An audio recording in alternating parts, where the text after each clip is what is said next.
1 Samuel 9. There was a prominent man of Benjamin named Kish, son of Abiel, son of Zeror, son of Becheroth, son of Aphiah, son of Benjamin, son of a Benjaminite. He had a son named Saul, an impressive young man. There was no one more impressive among the Israelites than he. He stood a head taller than anyone else. One day, the donkeys of Saul's father Kish wandered off. Kish said to his son Saul, "Take one of the servants with you and go look for the donkeys." Saul and his servant went through the hill country of Ephraim and then through the region of Shalishah, but they didn't find them. They went through the region of Shalem, nothing. Then they went through the Benjaminite region, but still didn't find them. When they came to the land of Zuph, Saul said to the servant who was with him, "Come on, let's go back, or my father will stop worrying about the donkeys and start worrying about us." "Look," said the servant, "there's a man of God in this city who is highly respected. Everything he says is sure to come true. Let's go there now. Maybe he'll tell us which way we should go." "Suppose we do go," Saul said to his servant. "What do we take the man? The food from our packs is gone, and there's no gift to take the man of God. What do we have?" The servant answered Saul, "Here, I have a little silver. I'll give it to the man of God, and he will tell us which way we should go." Formerly in Israel, a man who was going to inquire of God would say, "Come, let's go to the Seer," for the prophet of today was formerly called the Seer. "Good," Saul replied to his servant. "Come on, let's go." So they went to the city where the man of God was. As they were climbing the hill to the city, they found some young women coming out to draw water and asked, "Is the Seer here?" The women answered, "Yes, he is ahead of you. Hurry, he just now entered the city because there's a sacrifice for the people at the high place today. As soon as you enter the city, you will find him before he goes to the high place to eat.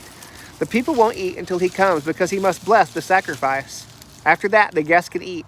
Go up immediately. You can find him now." So they went up toward the city. Saul and his servant were entering the city when they saw Samuel coming toward them on his way to the high place. Now the day before Saul's arrival, the Lord had informed Samuel, "At this time tomorrow, I will send you a man from the land of Benjamin. Anoint him ruler over my people Israel. He will save them from the Philistines because I have seen the affliction of my people, for their cry has come to me." When Samuel saw Saul, the Lord told him, "Here is the man I told you about. He will govern my people." Saul approached Samuel in the city gate and asked, "Would you please tell me where the seer's house is?" "I am the seer," Samuel answered. "Go up ahead of me to the high place and eat with me today.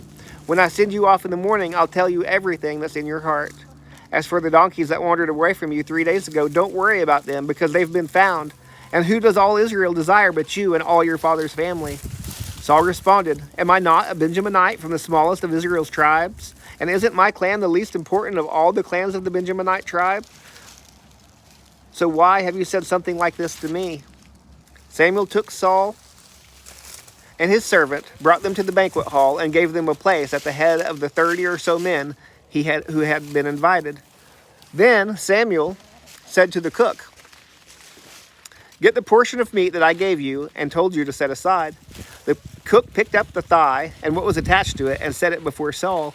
Then Samuel said, "Notice that the reserved piece is set before you. Eat it because it was saved for you and for this solemn event at the time I said, I've invited the people.